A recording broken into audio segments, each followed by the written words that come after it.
Awesome. So, well, good deal, man. Glad we could make this work, and glad schedules could align and everything.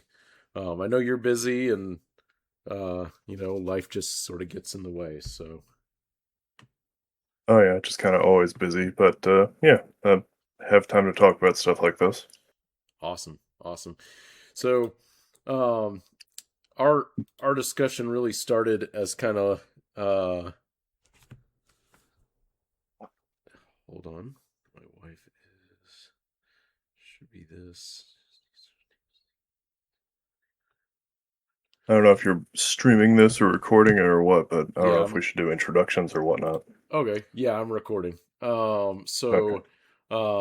I'm Chris Meyer. I go by Omaha Renegade, online and on X. And my guest is.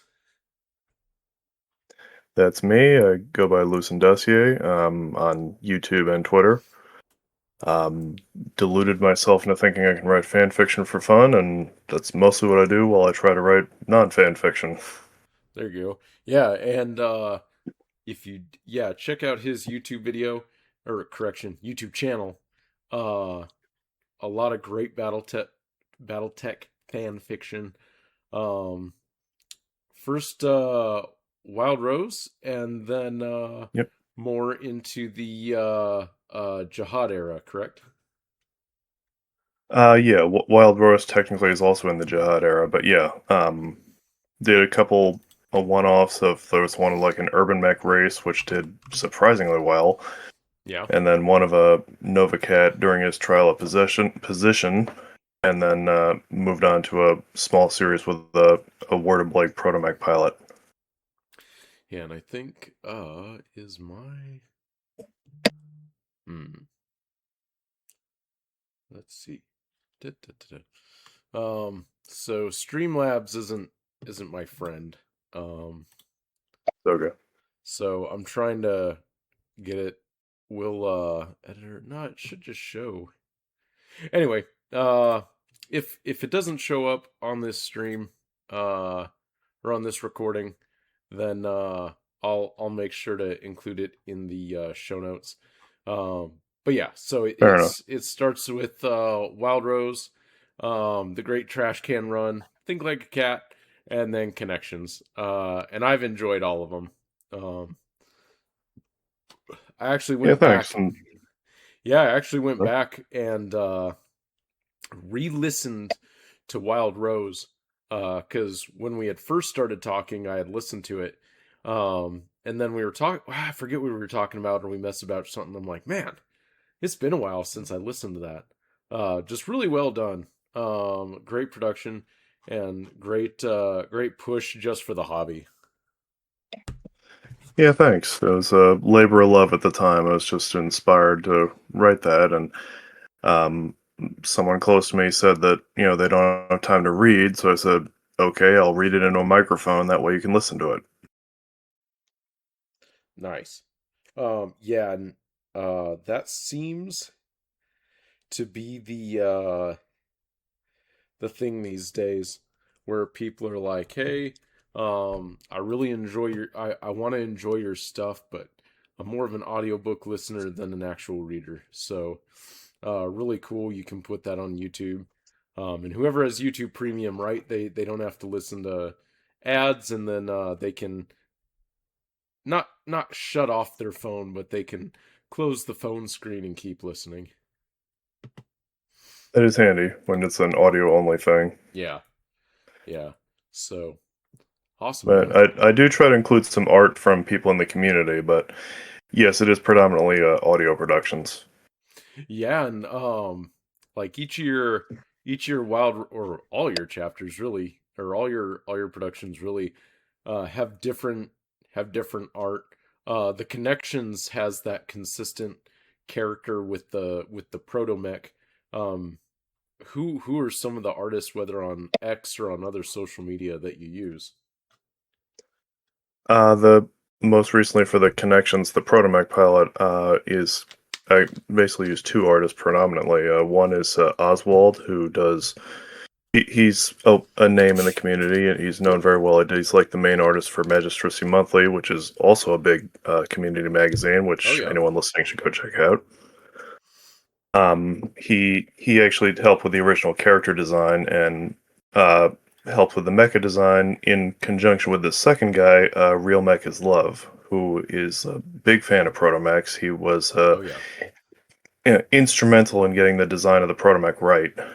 And honestly, he like years and years ago, he had a comic actually titled Protomech that inspired me to investigate BattleTech a little bit closer, I gotcha. or at least investigate that part of BattleTech a little bit closer. Because like many fans, I had seen Protomechs and said, "Well, that seems like a dumb idea," and just moved on. But he investigated it more closely and saw some really neat ideas that I just hadn't thought of. Nice. Yeah. I follow both of them on X Twitter, Twitter X, whatever you want to call it. And um yeah, it's great artwork. Oswald has been doing some great artwork, both BattleTech and non. Um One artist who did a who is big or getting big in the BattleTech community is Art Claude Bruce. Oh yeah, I know Um him. and he did artwork for my book that's coming out, Oath, a Starfolk Saga Book 3. But most of his art is like really amazing art of battle mechs and the mech warriors. So Yeah, I've seen Art Claude Bruce. He's very impressive. yeah.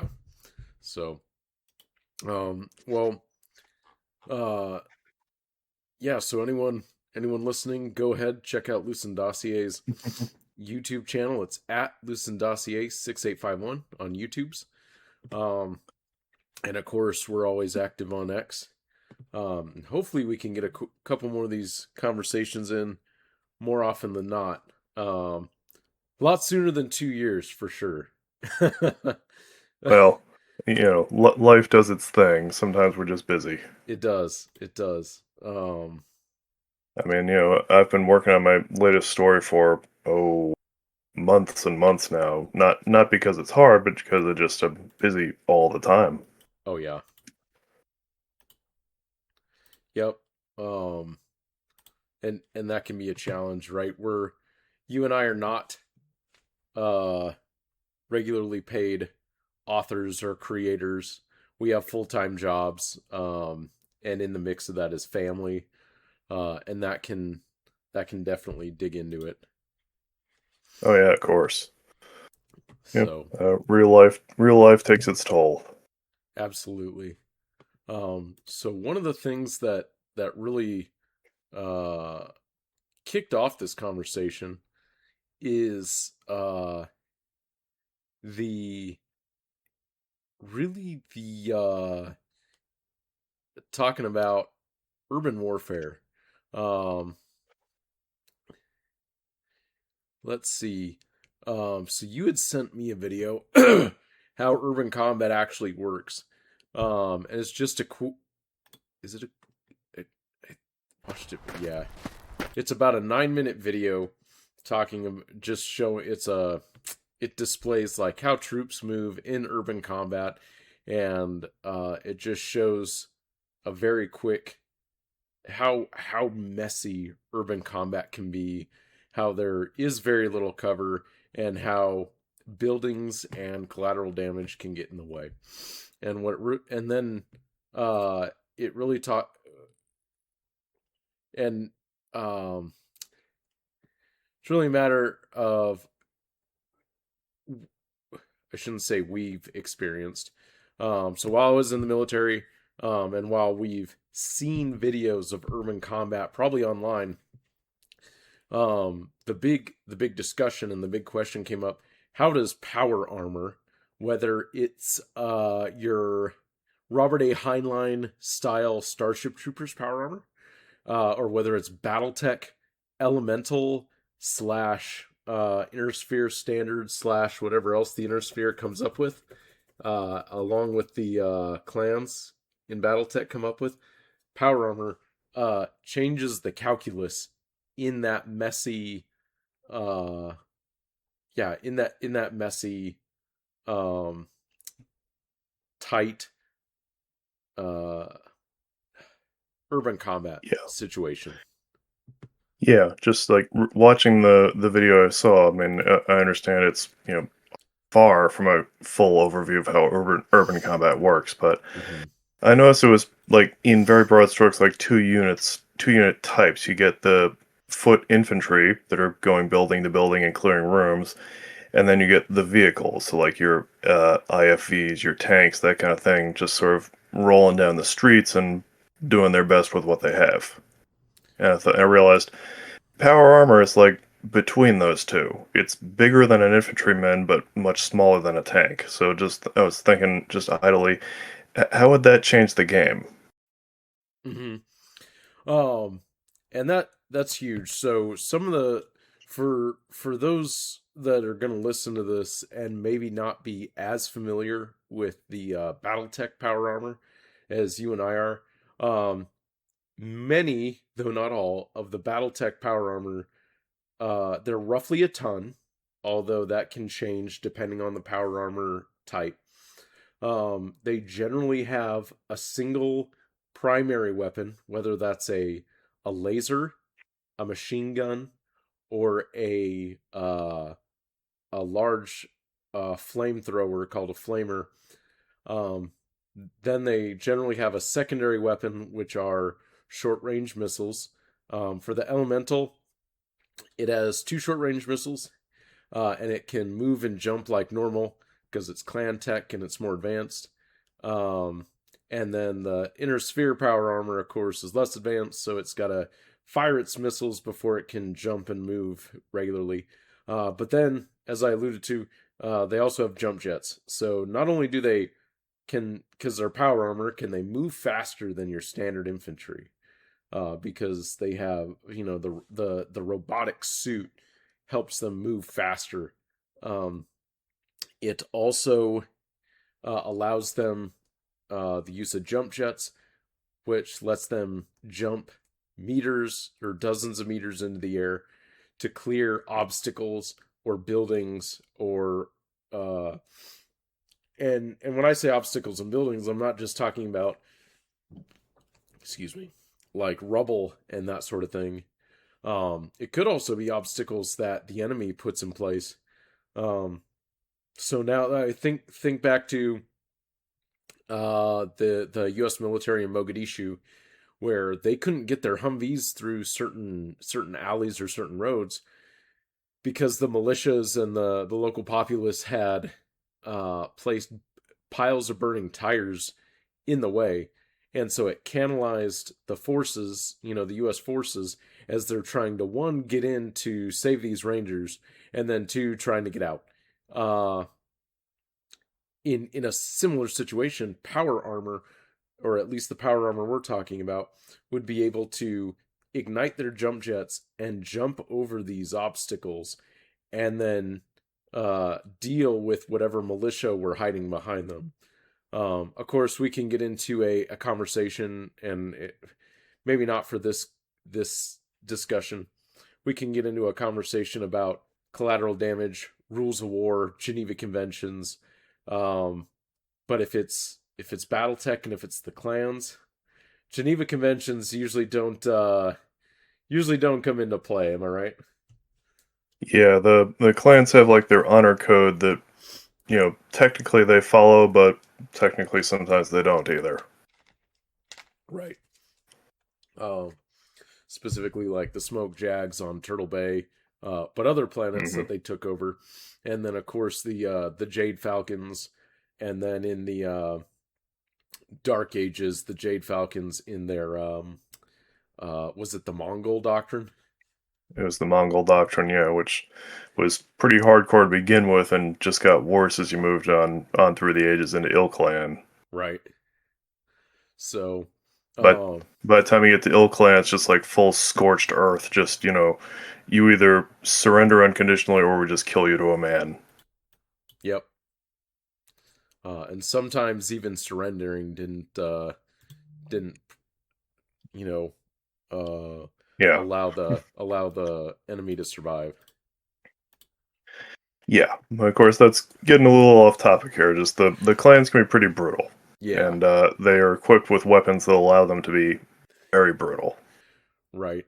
But going back to power to urban combat and power armor. So one of the things I experienced in the U.S. Army. So when I went to basic training in 2004, um,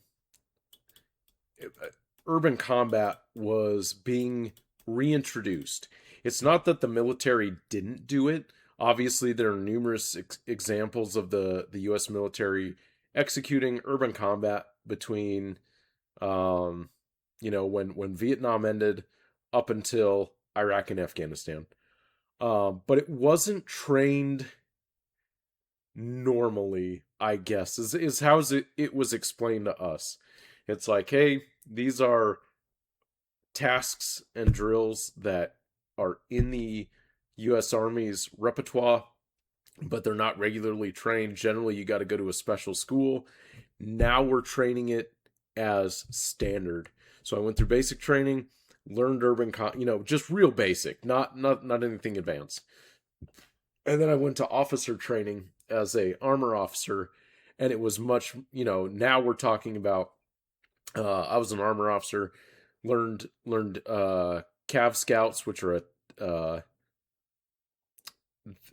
they're not in. They are technically they are infantry, but if you talk to a Cav Scout, they're not infantry. Um, they have other tasks that they do, but a lot of times, especially overseas, they were just used as basic infantry instead of their job as Cav Scouts. And then tanks, and how do you employ those as a platoon leader over four tanks, or anywhere from roughly 16 to 30 guys in a Cav Scout platoon. And it was reinforced over, and then I got to my unit at Fort Stewart, Georgia, and it was reinforced over and over again. How do you move down a street, a street block?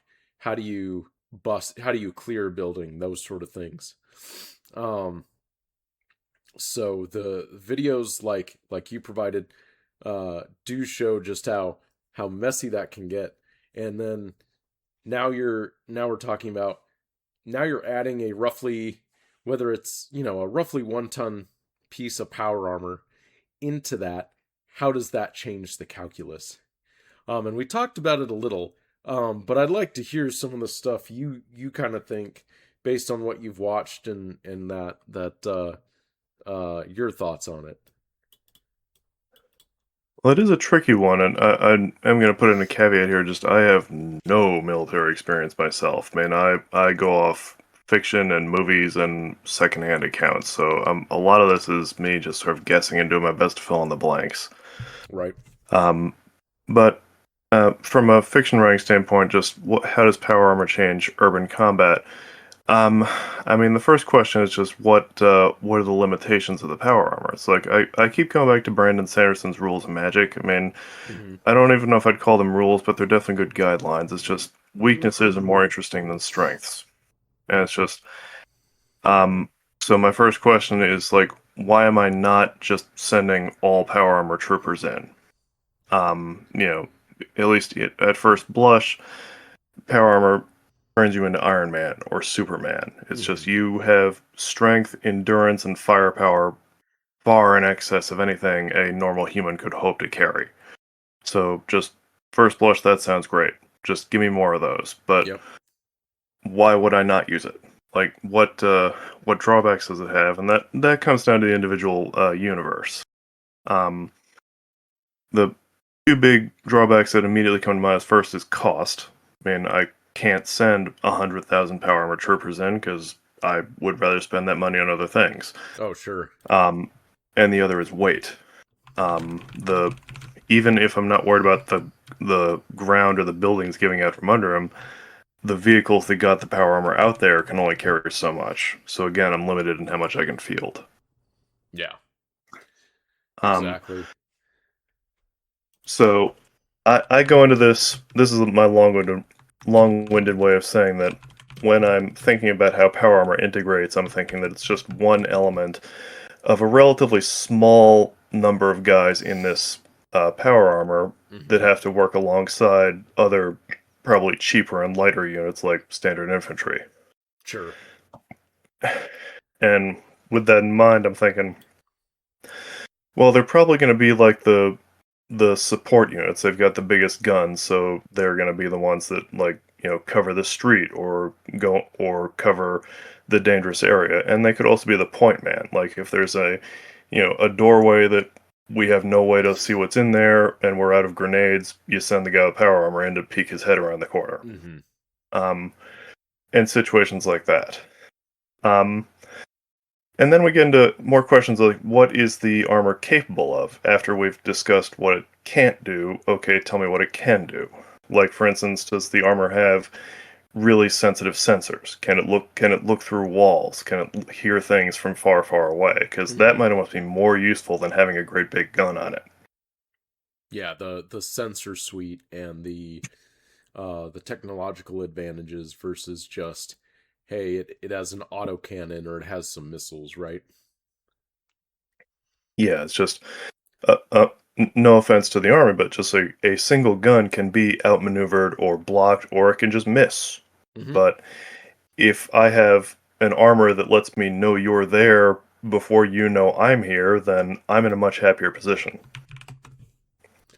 Yeah, exactly. Um, And this doesn't really come up in BattleTech, kind of for convenience on tabletop scale. Generally, everyone knows where everyone else is. There are rules on hidden units, but yeah, I haven't seen them used that much. It's generally just okay, everyone knows where you are. right. Um, and I'm trying to look up. Oh, here we go. So in the army there's a system called the LRAS. It's the Long Range Advanced Scout Surveillance System. And we were trained on that. And so if you have a bunch of Cav Scouts, they're light, right? They're generally, I mean, some units have the Bradley fighting vehicle, um, but generally Scouts use like it was the Humvee, now it's the Joint Light Tactical Vehicle, and the LRAS lets you look out and see a target, pinpoint it, give grid, like it even has a thing where it gives you grid coordinates and distance from your position. So you, instead of trying to like look at a paper map, although you could do that too, and figure it out, it'll be like, hey, this is the grid coordinate, this is the distance from your position, and then you can provide that to other forces to help them outmaneuver it, right? So like any like a lot of history actually, right? It's not just the biggest gun or the best gun. It's also who can use the assets they have to the best of their advantage. And it's also what gun can I get in position the fastest, and that's Mm-hmm. where things like jump jets can really make a difference. Like, if my power armor, even if it still had just a rifle like any other infantryman, if you've put a jetpack on it and I can go from ground level to roof level in a second, that's a huge game changer. Absolutely.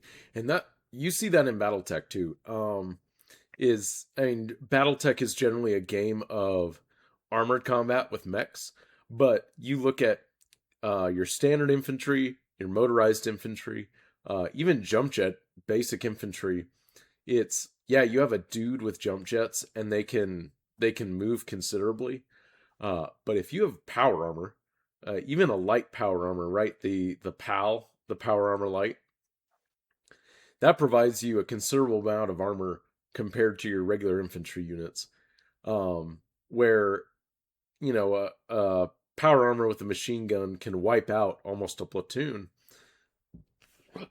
of standard infantry or a squad or whatever. Trying to maneuver on a squad of 1 ton power armor has to do some serious damage, at least game wise, before they can take them out. So just that armor and that maneuverability provides quite the capability. And so we had discussed like, hey, uh, how would you how would you kind of employ this? But you brought it up an excellent point is cost.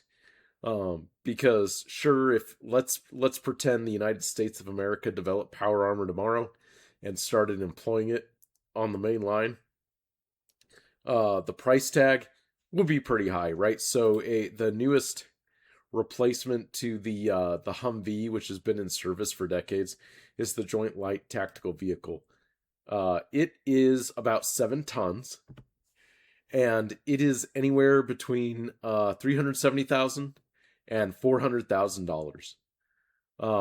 Now you multiply that by however many infantry are in the U.S. Army and maybe the Marines, right?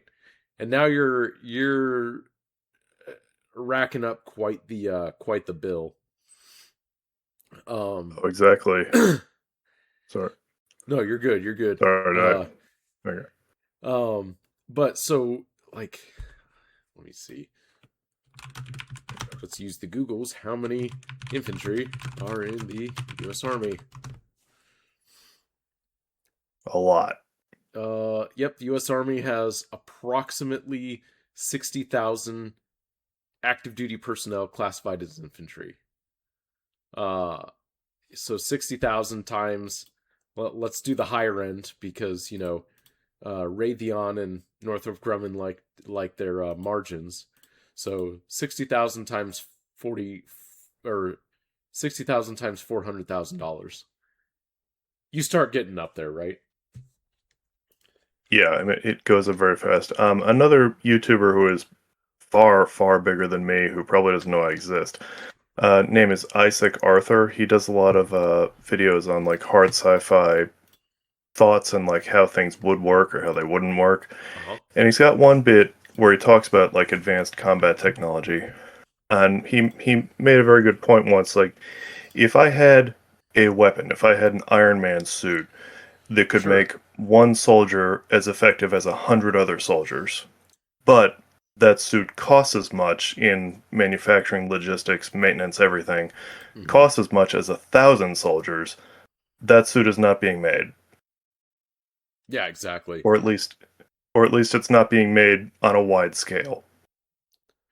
Well, that's actually like one of the reasons, one of the many reasons, that because like back in the early aughts, and then the 2010s, there was huge talk in the U.S. military about, hey, we're building these, um, oh, they weren't power armor, what, they were exoskeletons. The Hmm. future was these exoskeletons that would help soldiers run faster, carry more, lift more, etc., etc. And maybe they're still in development, but the last I had read, uh, they dropped them because they're expensive and they're hard to maintain in the field. And what if you're, um, and, and things like Afghanistan, like real world war, actually like helps suss these things out. Is like, well, is it really effective? You can say, oh, here's this cool technology, it's it has all these capabilities and all has all the advantages. But if you're an infantryman with your exoskeleton carrying, let's pretend they're like, hey, because you have the exoskeleton you can carry like 200 pounds or whatever it is, versus the 40 to 60 pounds that quote unquote light infantry, which is a joke because a lot of light infantry are like, we are not light. 60 to 100 pounds is not light, and yet they carry it without a exoskeleton. If you're off in the mountains of Afghanistan or some other combat zone, and your exoskeleton runs out of battery power or something breaks, and you're stuck, now you have to drop your exoskeleton, and now you're stuck without a lot of your stuff. Um, which was the case with a lot of equipment in Afghanistan, like going up into the higher mountains with trying to get even just basic Humvees up into these tight spaces on tight roads. A lot of times, dudes just had to climb, and it's like, well, a lot of this doesn't make sense, so why are we developing it? Um, right? And so while a lot of technology looks and sounds great, when it comes down to the brass tacks, sometimes it isn't. um, in terms of power armor, you make a great point. It's like, hey, on the one hand, if this is worth, or if the cost is worth the cost of 1,000 soldiers, why are we developing this? There may be a reason, right?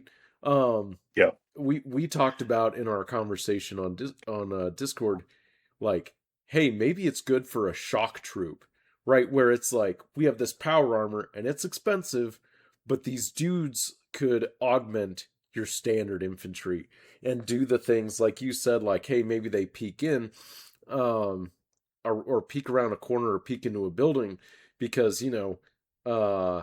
the enemy with an AK isn't going to do much to a 1 ton piece of equipment. Um, Yeah. and they can be used to, like, hey, yeah, we have the infantry going in, but we have an entrenched enemy that we're worried about. Okay, now we send in the special squad of power armor. Now the cost and the benefit, now the cost or now the benefits are worth the cost. Yeah. That's the caveat I was going to put on Isaac Arthur's comment. It's just, yes, in broad scale, if something appears to cost 10 times more than it's worth, it won't be broadly applied, but something like power armor, for instance, I could absolutely see it being for like special forces or, edge cases where you can only send in this much equipment. Yeah. And in that case, having a suit that makes one guy as effective as 100 is just like all the thumbs up. Send those in. Hmm. Yeah, absolutely. Um, and again, if you're in a combat zone, specifically an urban combat zone, or it doesn't even have to be urban, right? It could just be a tight terrain where an enemy is taking advantage of that. It's like, oh, well, we're able to canalize US forces or whomever, right?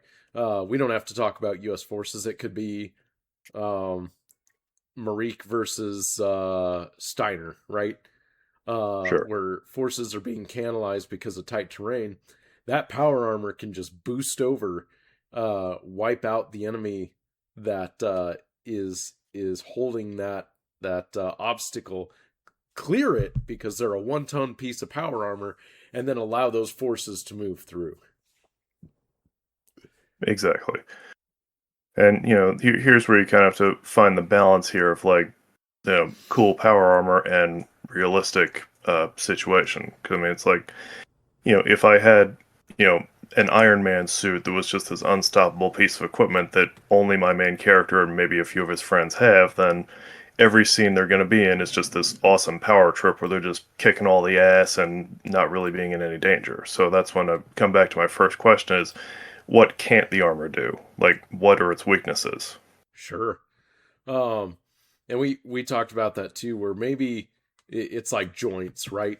Like, what if because power armor is tough, but it specific, like, joints always come to mind. And we talked about that when you were helping me edit my third book, and the second book actually, where it's like, hey, like, these power armor aren't invincible. What are their weaknesses? And one of the big weaknesses is the joints. They are not heavily armored. If you did try to heavily armor them, now you're reducing the maneuverability of the suit. So what if an enemy realizes that and starts, like, pinpointing which can be tough, but you have enemy, whether it's uh, a near peer, like like a developed, like it'd be U.S. versus China, or Fed Sons versus Draconis Combine, where they're well developed, they have good training, and they can pinpoint it. Or it could be whether it's your tribal Afghan, or what's equivalent in BattleTech, Frank Reaches, or uh, Periphery pirates? yeah, periphery pirates, where they're not going to some they're not going to some great house academy. They're getting taught on um some periphery world to shoot true, and then they go raid, and there's power armor, and then that periphery trooper is like, "Oh, I got this," and takes out a power armor's knee joint. Yeah, and he did that completely by accident, or he was doing it on purpose. But yeah, it's Mm-hmm. things to think about, and also like what kind. Um, watching the urban combat video, I was thinking like some of these tactics that you're being trained to watch out for could also be adapted to a guy in power armor. Like there could be, a landmine placed in the floor somewhere that screws up the armor's legs, or a tripwire that scrambles them up somehow. Yep. And something else we brought up is also the armor's sensors. And this is where it really depends on the universe. Yeah. Um, there's Go like ahead. an anime from a while back called Jinro, which I think it's Yes. guys in power armor. It's kind of Yep. unclear, but yeah, they bring up very briefly in a training session that the armor is very restricted in its view. Like you can only really see ahead of yourself, so they have to deploy in teams so they can see around themselves. One Mm-hmm. guy can very easily get flanked. BattleTech gets around this by having a compressed view on pretty much everything. Like almost any modern combat unit in BattleTech can see in 360 degrees. And that is probably also a tabletop convention. Just again, everyone knows where everyone is. And okay, fine. Sure. But it's something to think about. Again, it's just like, how does your armor see? Because if there's something as simple as a viewport, well, that's a structural weakness that someone might be targeting through. Mm-hmm. And if it's sensors, those can be either jammed or scrambled or spoofed somehow. And I know we were talking about hacking as well, and when you get into far science fiction like this, that suddenly becomes very relevant. And in Mm-hmm. fact, it came up in your most recent book, the book 3, I think. The power armor was getting hacked a few times, Yep. and that was a problem because it it seemed like it was a new problem for the characters, and they didn't immediately have an answer for it, and that made it more frightening than any gun they could have been facing. Absolutely. Like, again, you have this 1 ton piece of power armor, and you think and it does. It can give you an advantage.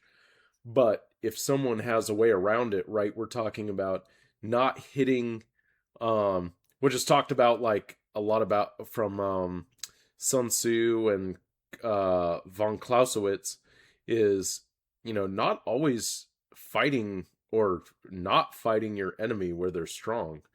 Um, so if you're a force theoretical that doesn't have the capability or the funds for power armor, and your enemy has power armor, like a very foolish enemy would just throw their troops at this force that directly, that can just smash you, right?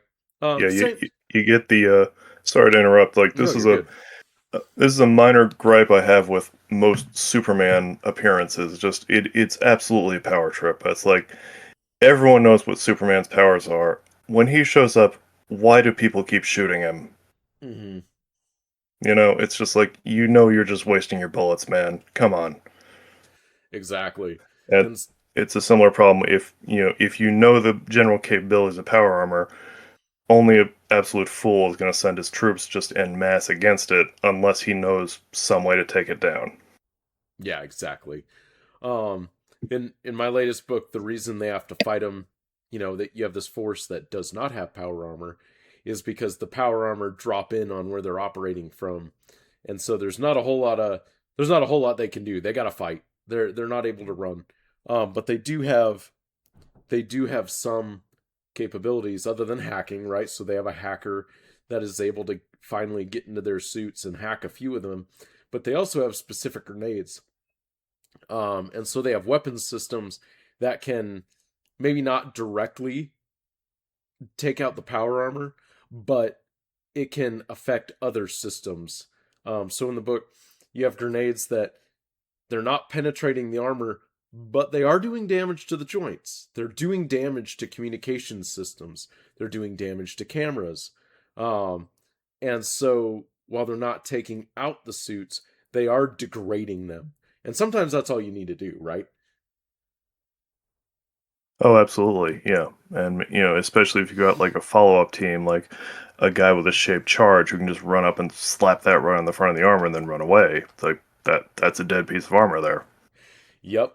Um, Going back to World War II, that's one of the things is they would do to take out tanks, is they would run up, slap a sticky bomb or something on their tracks or on the side of them, um, when there weren't infantry around, right? Because some of these tankers would just button up in their tanks and not come out, and so enemy infantry could just come up to them and do whatever, uh, and mess them up. This also occurred uh, anecdotally in Iraq. One of my instructors in armor school, he was a Marine as the head of a tank platoon, and they set up a 360 with tanks. And for some reason, they didn't have a whole lot of armor or infantry support, or the infantry were somewhere else. And they were sitting there, and suddenly they found out that some of the insurgents that they were looking for were just maneuvering around their tanks, because they're like, well, we're not going to fight these things, but we don't need to. No one's looking. And so they would just like, in one case, I think they finally figured out that they were just walking past them, uh, and messing them up. And they're like, oh, wait a minute. So they started to have like one put on, have someone out there to keep an eye out, but two also request some infantry support. And I think really realistically, the same would have to happen with power armor. Right? Like if you're just a dude with a rifle and some 1 ton suit of power armor starts charging through your town, you're not going to run up to that. You're going to find a way to deal with it, whether, like we talked about, hitting their sensors, hitting their cameras, or you wait. Maybe they're sitting there, and you realize, uh, maybe there's a what's the word I'm looking for? Maybe there's like a um, like maybe their Like cameras a can't. time limit. Yeah. Yeah, maybe their cameras can't see 360. Maybe they have to recharge, right? So it's like, oh, well, we've done our patrol. Now we're going back to base to recharge. Um as a force without power armor, you're looking, the smart ones at least are going to look for a way around it. Exactly. Yeah, just a way to like run out the clock. Even just a big question with anyone trying to implement power armor in their stories is like, how is it powered? And very often it's off some kind of a battery, which means it has a lifespan of how long it can be out there. Yep. And yeah, it's interesting you brought up tanks. That actually would be a pretty good place to look if you're considering tactics for power armor, because very often, I think even in the Heinlein Starship Troopers novel, it was compared. Power armor was said colloquially turns a man into a walking tank, Mm-hmm. which is close enough, I guess. So yeah, a problem that tanks would have theoretically, power armor would as well. Yep. Um Yeah, most of one of the lead ones being, of course, overconfidence of thinking, well, bullets just ping off of me. I've got sensors looking everywhere. I'm fine. I'm just going to go right in, and then you step on a landmine. oh, for sure. Um the and I was thinking about that the other day after we had talked about it, just on one of my walks at work. It's like, well, what if, like, the enemy was just sort like they knew that the force had power armor, and they either had less power armor or didn't. What are some things that have been used in the past against normal, quote unquote, better infantry or more numerous infantry that could attrit your power armor? And one of the things I thought about that would work really well is excuse me, burping. Um Okay. is your simple uh like um deadfall trap.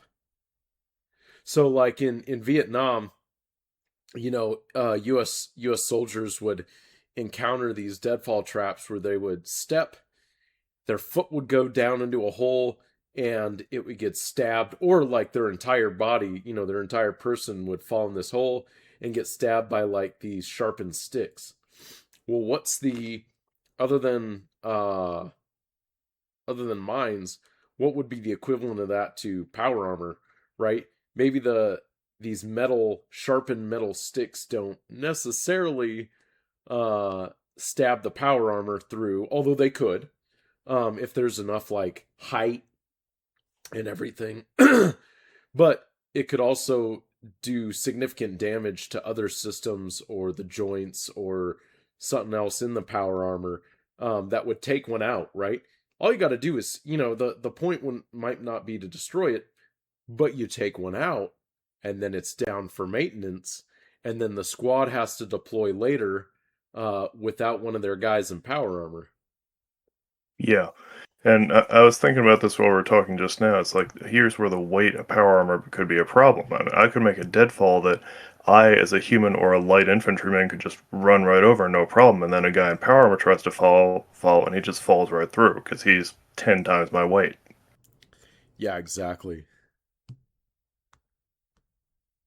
So that Yep. would just be like a perfect trap. Just looks perfectly fine, but when you try to fall, you get in trouble. And at the bottom of this pit, I've put whatever will mess you up the most. I've put, Yep. charges or spikes or guns or whatever I feel like putting in there that messes with you. Mm-hmm.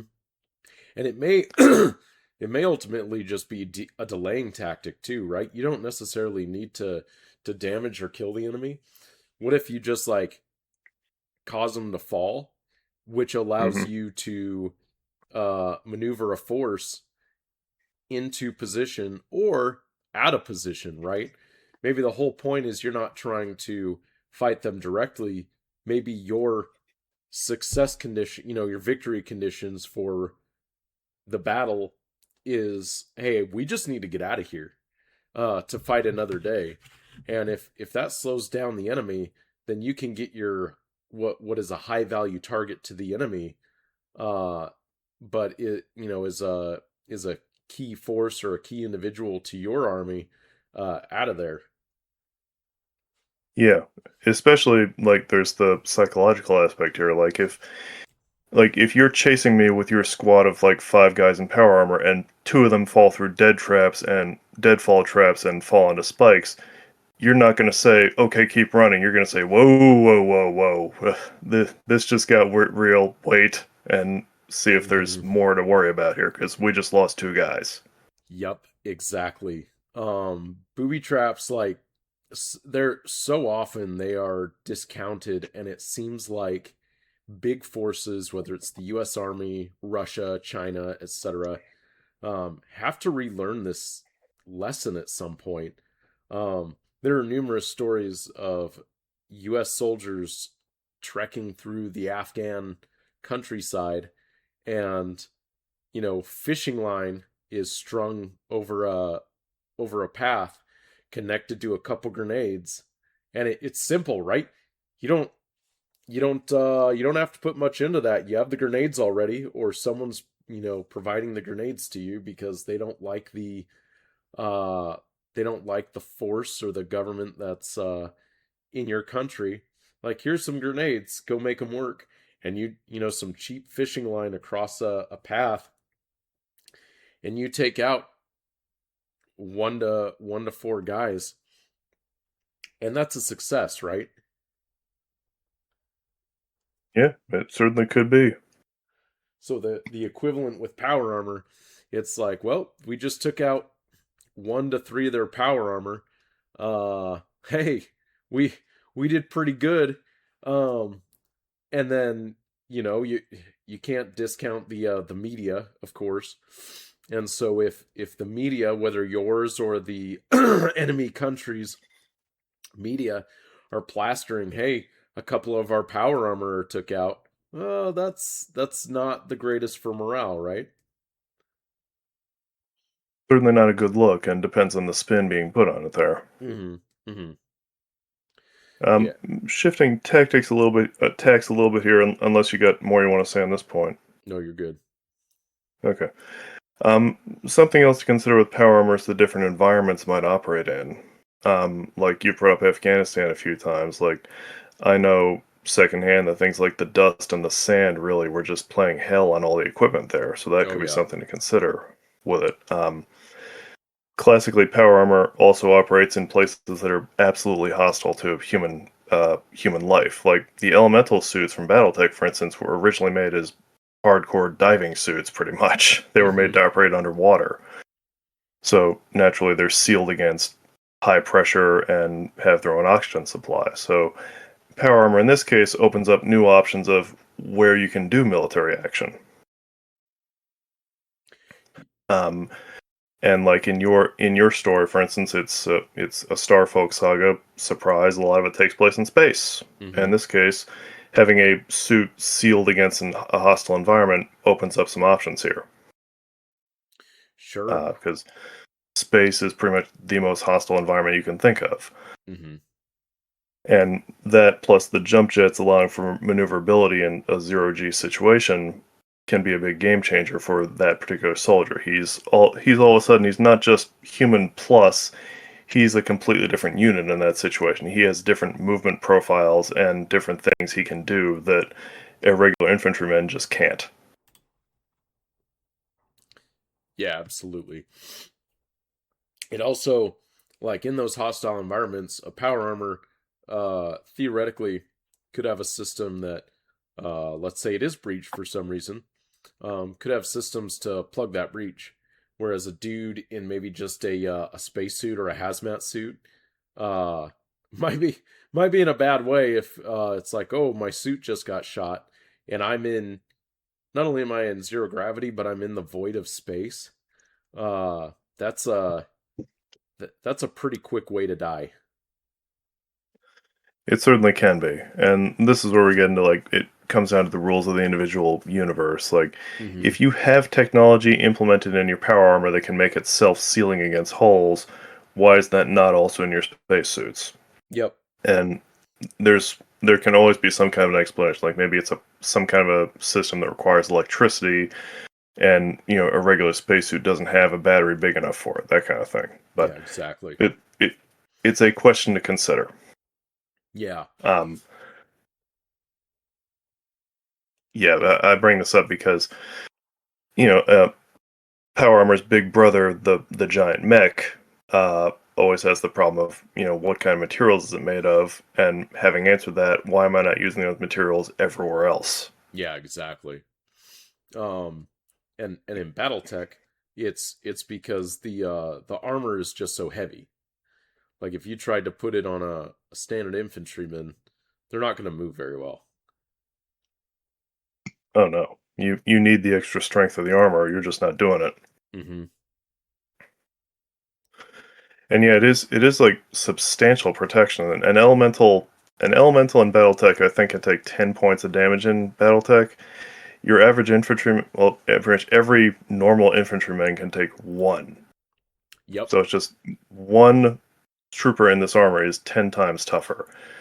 And that is a huge game changer. So you're no longer being mowed through with weapons that, battle mechs carry for this kind of thing. They have to actually focus on you for this.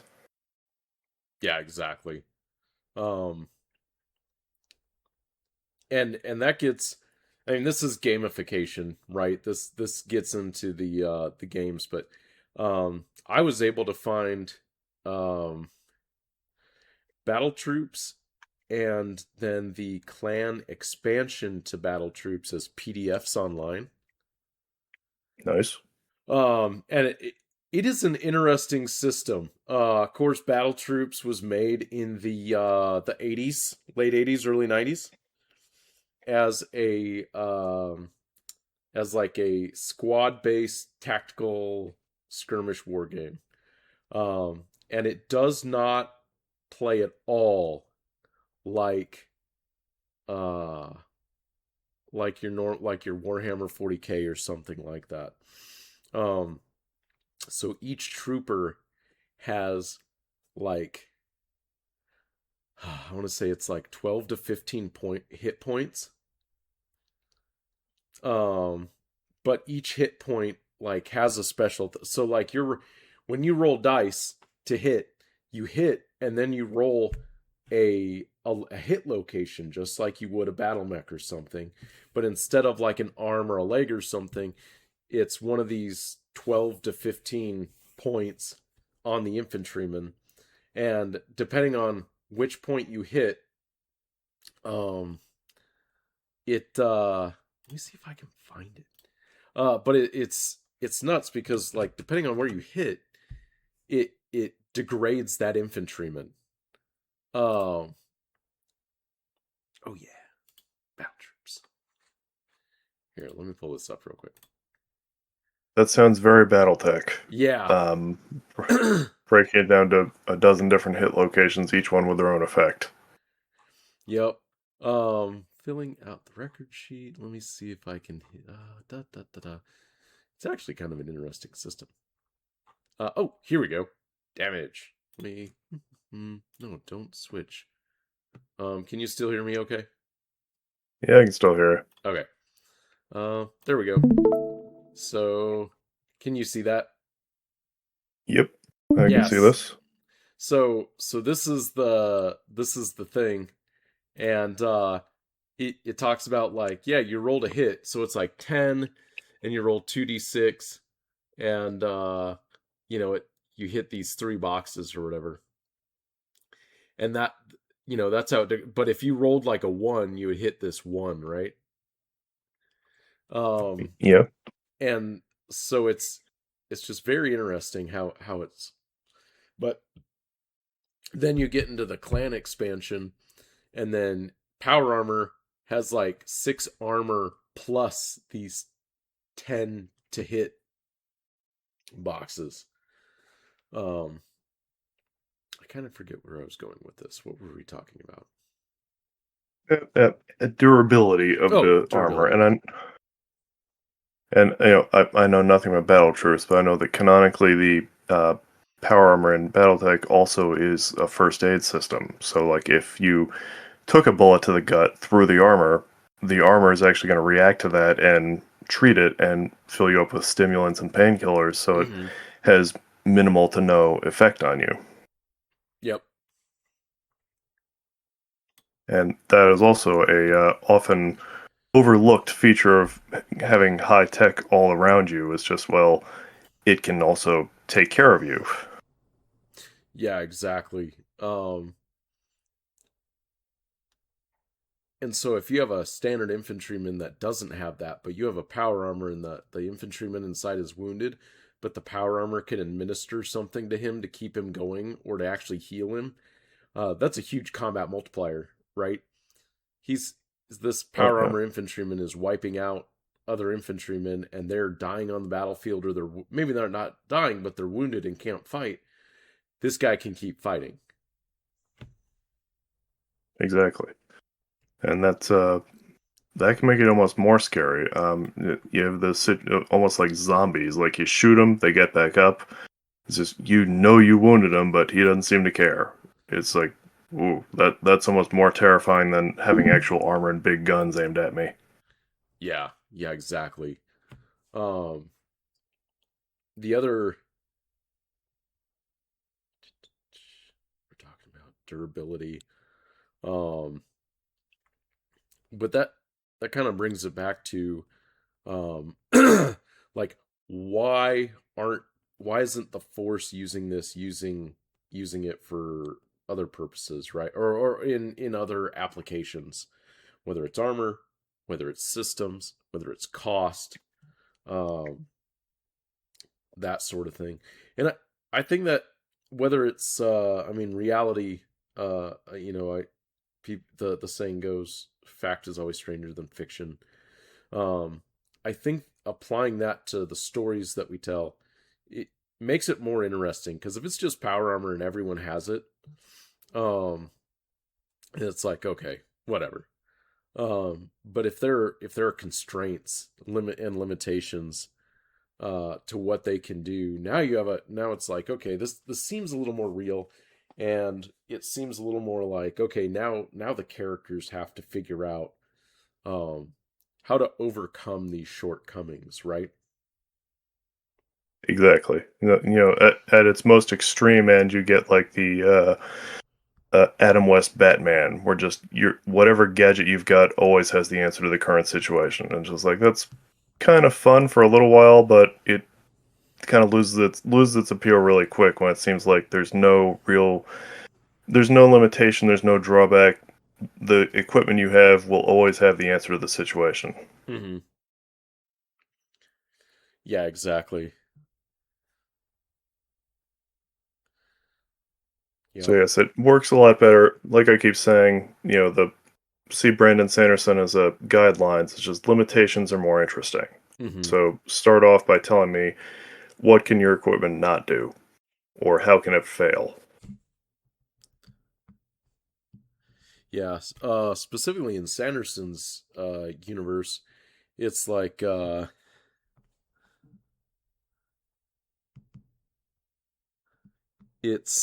who, like there's a whole backstory, but it's like initially it's like who is the royalty that is allowed to wear these. You're not just allowed to get the what is it, the shard blade and the shard armor. Um, you have to earn it, and sometimes warriors are able to kill a shard bearer and get their armor and their blade. Eventually, it becomes, hey, who has this special ability?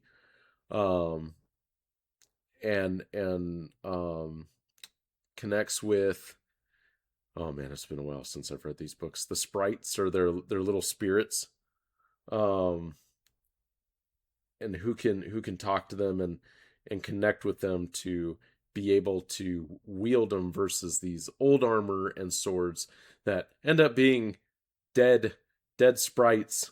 And so every time they use them, they're like using a zombie sprite is essentially what it comes down to, um, which I thought was interesting. But getting into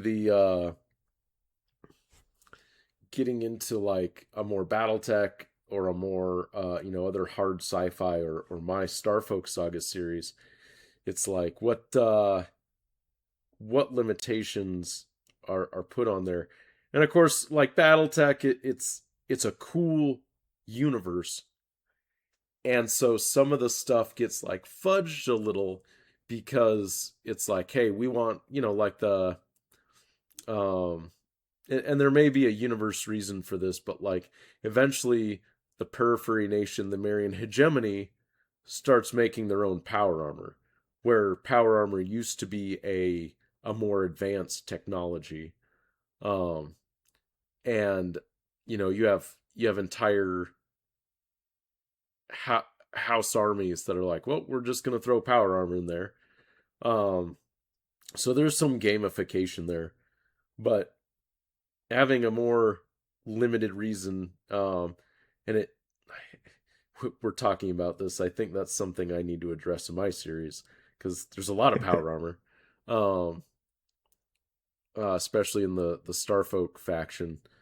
uh what, why do they have so much, and what's more realistic? That is certainly something to consider. And I haven't brought it up reading because I figured, it would come up eventually. You'd explain why. I mean, the main power armor troopers in Starfolk Saga are Balder and his crew, which is like 3 guys moving on to 6 guys, and just okay, that's not like a whole army. So I could believe that many guys are just tromping around in power armor. Mm-hmm. Um, I don't think I've seen like a large scale military in Starfolk Saga. So with that in mind, it makes some kind of sense, viewing it like special forces units. Yeah, they might concentrate on making like a small number of very powerful troops as opposed to a large number of adequately equipped troops that we can send to accomplish their objectives. Mm-hmm. Yeah. um Yeah, that's well. So in the first book, there is like, and I don't get into it too much, but like the Olympian forces, they're mostly power armor, and then of course Baldur's former mercenary command was a lot of power armor, and then the larger commands, or mercenary units within the Starfolk community fleet. the Einherjar and the Cauldronborn, they're primarily power armor. But again, I don't get into it to where it's like all power armor. Um, there are guys like specifically the head of the Starfolk community fleet. He's also the head of the Einherjar mercenary brigade, TMO Rautenstrauch. Um, there are guys that protect him that are not in power armor. There are guys that go about and do tasks and security tasks that are not power armor. Um, Actually, that's a great point. I'm currently writing the fourth book, and one of the things I'm running into, it's like, well, everyone has power armor except some of these smaller states. Why is that? And I'm having to address like, do the Starfolk get a discount, or is this a little bit of not Mary Sue, but maybe plot armor? Convenience. Yeah, Yeah. yeah, a Plot little. armor, power armor. Yeah, yeah. Yeah, the Starfolk have tons of plot armor, so they get power armor. But that's not, that doesn't make for an interesting story. And so, I'm going back into some of these chapters and starting to like tweak it, and change some stuff. Yeah, it's good. Um, because yeah, this gets into starts to touch on something I was thinking of originally. It's like, how do you mesh power armor troops with non-power armor? How does that work? And we have gone over this. Like, he can be the power armor guys can be the point man or the support troop or whatever else. But just, is there anything else to consider here? Like, is the power armor like the superhero who just shows up to do the hard work, but has to go off to do other things shortly afterwards? Yeah. Or is this a permanent attachment to the unit? And how does that work? I mean, do the regular infantrymen do they like the power armor guy, or do they see like, that jerk just kind of walked around like he's the the most important person on the battlefield, but we're the ones doing all the work? Yeah. Yeah, exactly. Um, I touched on it a little in our conversation on Discord. Um, Blackout, spelled Blkout, is a really cool game. And I'll bring it back around to our conversation. It's Okay. made by guys that are U.S. military veterans, combat veterans, and it's crunch. Oh, how do I want to explain it? It's crunchy enough that you get some like cool. You can have like cool capabilities and weapon systems and this, that, and the other, but it's simple enough that it moves along. Like me and another buddy were playing on Tabletop Simulator, and we did not know the rules, and we knocked out a game in 45 minutes to 45 to 60 minutes. Whereas if we knew the rules, I think it'd be more like a 30 to 40-minute game. Um, all that to say, in the game there are there are dudes in power armor, quote unquote, which would equate more to like BattleTech's Power Armor Light. But they're also like AI driven robots that augment the infantry. And even though this takes place hundreds of years in the future, or is it hundreds? Or maybe 100? Anyway, regardless, it takes place, well into the future. Um, you don't have everyone in power armor. There's still dudes in like your standard infantry kit, maybe with some advanced stuff, like you have like your hacker on the battlefield and stuff like that. But you also have drones and you have like dudes in power armor. And man, in this situation, I was the Manticore Boars Force, which are like your Slavic, like Russian, Eastern European dudes, um, against this other force. And one of my squads, or one of my teams, quote unquote, was one dude in power armor with like a heavy, or was it a heavy machine gun? It was something. It was like some, or maybe it was a fully automatic rifle. Um, and because he was in power armor or in the game, so as you play, most infantry, like the moment they're hit, they're dead. They don't have a lot of hit points, and it's to make it's to simulate that very realistic like in combat, like if you get hit, you're down. Um, this power armor infantryman was alone, and he bodied at least one team, and then he was about to go after another one, and the game ended because I had hit victory conditions holding these two like control points.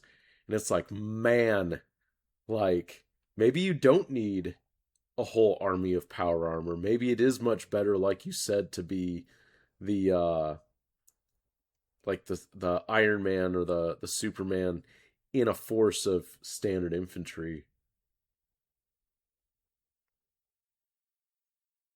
Yeah, and comes down to just what you're doing. And you actually brought up the word capability there, and that's something that we talked about in Discord. Is like Mm-hmm. the reason, in universe, the reason power armor would have been made is there's some capability the designer or the government wanted that the answer was power armor. And that's something to think of when you're writing your fiction. It's just like, why was this made?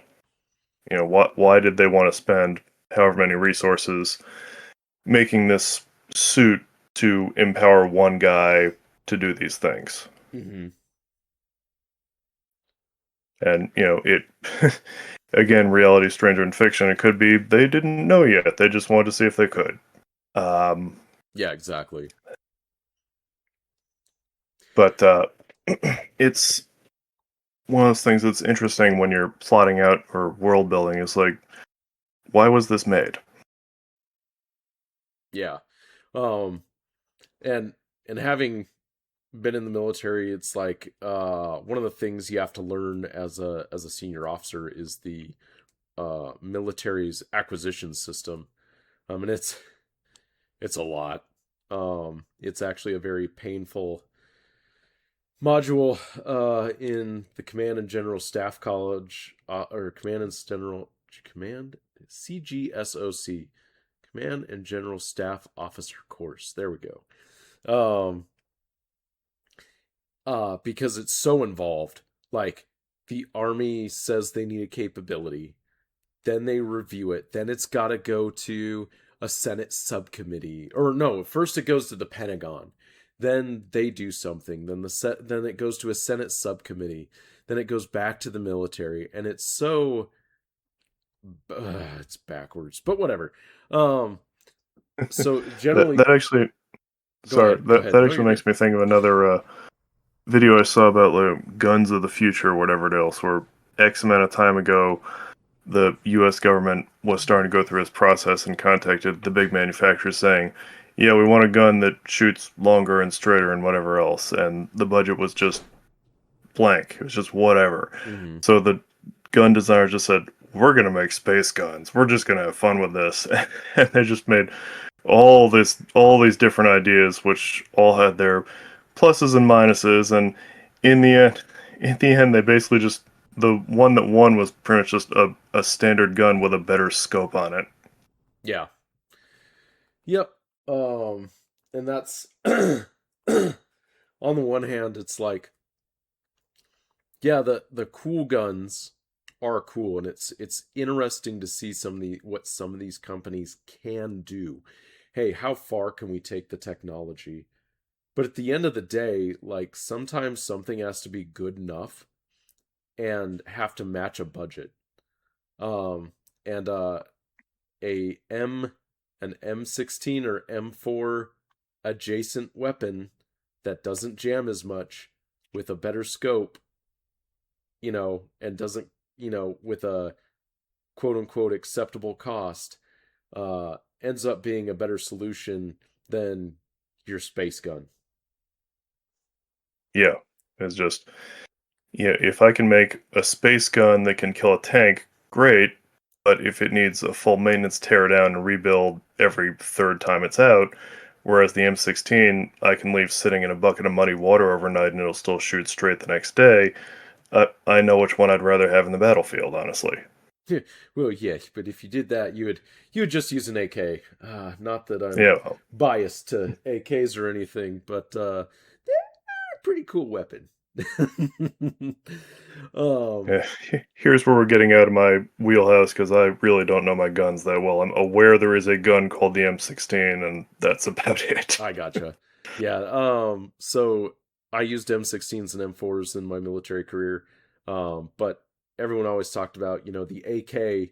They've literally found AKs that they pull out of the sand after years. Like this, they're like, oh, someone found an AK that was stuffed in the sand, and they throw a magazine into it and it's able to fire. Whereas the Yep. M4 or M16, it gets some dust in it and it starts to jam. Hmm. So Yeah. So just, again, something to consider with any kind of sci-fi technology is just the best equipment is the stuff that will work.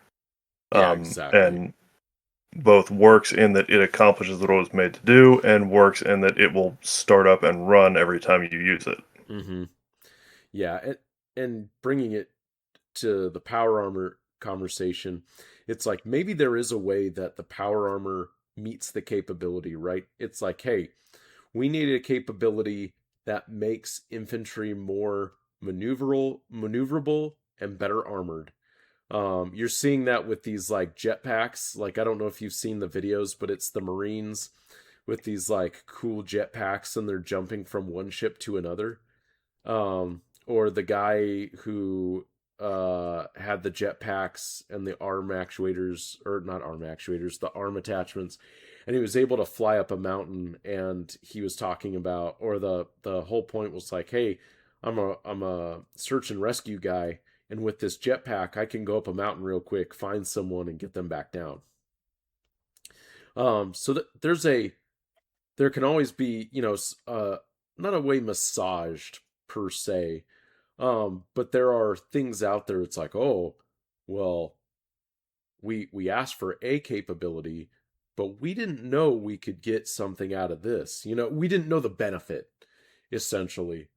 Um, and sometimes it's just that, like even in real life, rule of cool, that then the real world military is like, oh, well, that's we could use that. I think that's where power armor, like I don't know if we'll ever see it in our lifetime, but if ideating on the idea for like a quasi realistic sci-fi universe, that's where it would come in. It's like, hey, uh, we can make infantry more armored, uh, more protected against the elements, can carry heavier weapons, um, and more maneuverable in the combat zone. And then a government being like, ooh, yeah, we want that.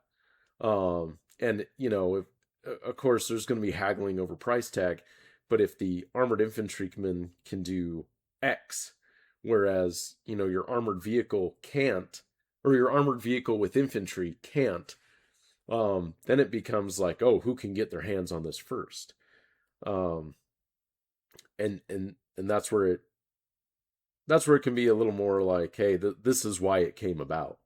Um, I think you had mentioned that you're working on, your fictional universe, and where you have guys that are essentially super soldiers. Um, and I don't know if your universe gets too much into like the acquisition process, but and you don't need to, right? Like that, that might turn off a lot of readers, but it could be like, hey, we have these super soldiers, and people are like, oh, well, that's something I want. Yeah, that's actually something you could probably get into your Star Folk side, because I know the main character there is basically a merchant, and that absolutely could get into acquisition, deliveries, and that kind of thing. As for my universe, yeah, I'm not. It's a work in progress. I don't really get into the supply and demand process that much. I'd rather get more into the world building and the immediate threat from the outside enemy there. Hmm. But yeah, the super soldiers in this question are something I have to consider as well. It's just how they're made and what lost my train of thought. Sorry, how they're made, what they can do, and a theme I'm exploring in this work is also each generation. Just as with modern military technology, you keep making better versions of what you have, Hmm. and so super soldiers, the current model will get outmoded by the next model, and dealing with the fallout of that. Just imagine being told you as a human being are being outmoded by this new person coming in. Oh yeah, for sure. Um, and that's not just fictional. That's like real world. Like, oh well, Oh yeah. well, you're this soldier. Well, the new batch of soldiers are getting better trained than you are, so you're just Hmm. you can go off and go to a staff position and finish off your time, and the new soldiers will take the lead. Yeah. Not even necessarily the military, just in so many parts of life, there is always someone younger and more talented coming right up behind you. Mm-hmm. And, just add a technological aspect to that where it's like this person was quite literally born better than you. And that means there's no longer a place for you because we have these new people we can run off the factory line. That is something to consider. Yep. That's actually addressed in BattleTech. The clans specifically, and maybe the word of Blake, but always always the clans. Um, is it was it the Aiden Pride? Um, no, there's a was it? Hmm, I'm trying to think of the book. Anyway, there's a book where there's a Jade Falcon mech warrior. I want to say her name was Mech Warrior Joanna. I could be wrong though. She's a classic. Yep. She I think I know which one you're talking about, but yeah, keep going. but she's essentially old for clanners, which I'm about 40, and she's old, quote unquote, at I think like 32 or 33. Maybe it was Yeah. 35, but like for clanners that's old because, their whole culture is predicated on the next warrior, next batch of warriors coming in and being better because they're genetically modified bot from genetic stock from the great warriors that were just fighting. Um and a batch of new warriors are sitting there, and she gets pissy because her whole world view is these new warriors that are just out of their sibcos are think they're better than me. And that's a very real thing for the BattleTech universe, right?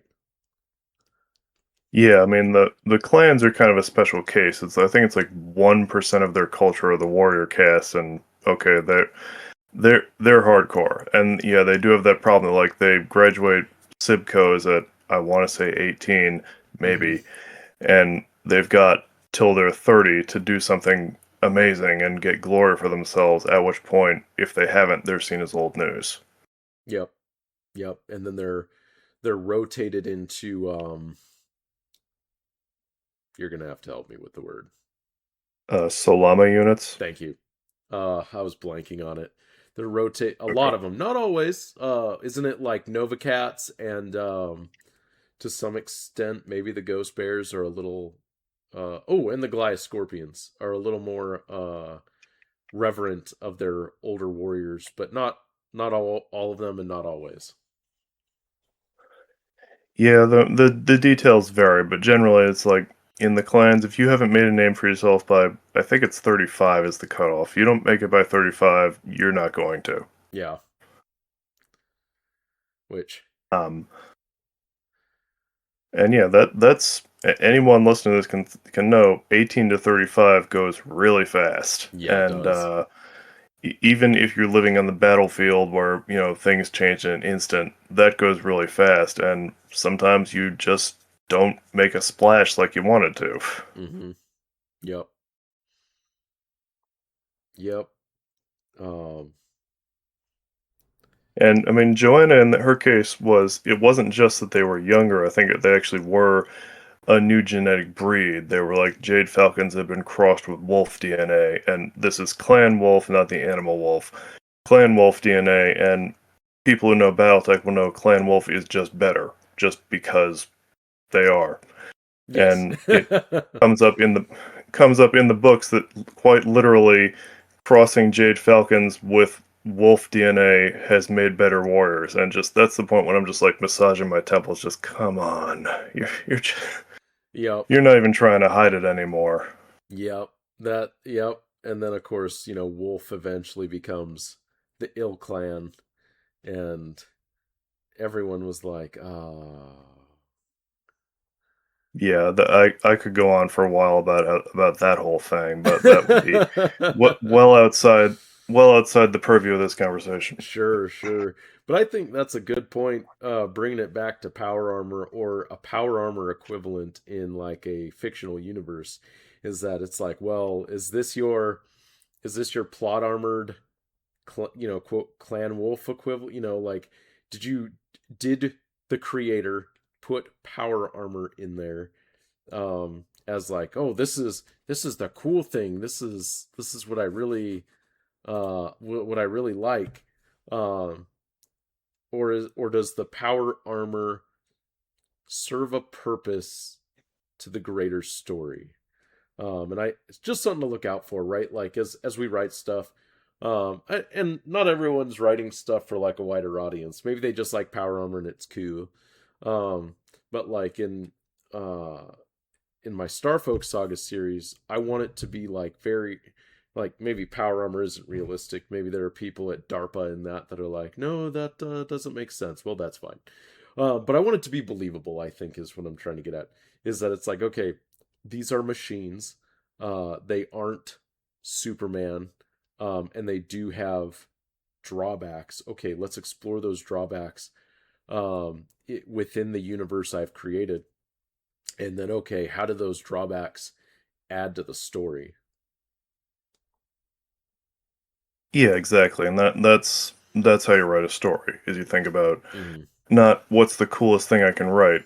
That does factor in, but what is preventing the cool thing from happening, or what what hurdles do the characters have to overcome? Not just what cool things can they do. Yeah, yeah, absolutely. So, um,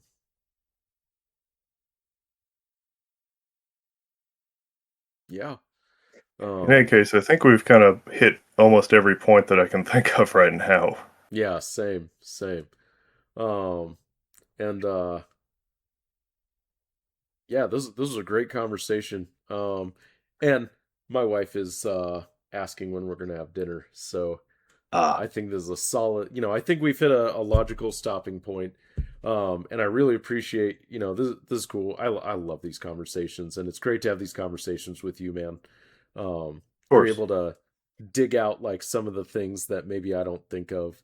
Um, just like, and for those who are listening and don't know, Lucen Dacier has now edited and provided tons of comments, and insight or insight and input, into my second book, Retribution, of Starfolk Saga Book 2, and then the third book coming out on Tuesday, Oath, a Starfolk Saga Book 3. So he helps dig into the weeds and be like, hey, what about this? What about that? So these conversations are great, and love having them with you. And we should definitely talk more, both recording and non-recording, more often, man. Of course, of course. There's plenty of stuff like this I can talk about. Like I've tons of things that I spend time just thinking about. Just why would we do that, or how would that work? And Mm-hmm. that's how you world build. Absolutely. So again, uh, Lucen Dossier, he can be found on X at Lucen Dossier, or X, Twitter, Zitter, whatever you want to call it. And then YouTube, you're Lucen Dossier 6851, correct? Probably. I have no idea why those numbers are there. I did not choose them. I Mm, think it's just YouTube algorithm decided that's the number I was going to get. yeah, yep. And then do you have any other socials that you post on? No, that's pretty much it. Stay focused on those two mostly. I mirror a couple posts over on Blue Sky just to see what shows up there, but no, I'm predominantly on Twitter and then YouTube. Gotcha. And then I'm Omaha Renegade on both YouTube and X, Twitter. Um, Tried some other platforms, and they're just not. Yeah, Rumble is just not great. So those are my primary. Um, so um, Lucen Dacier, thanks again, and thanks Of again to course. everyone that takes the time to listen. It's been a pleasure. All right, man. You have a good one. All right, you too. Good night. Night.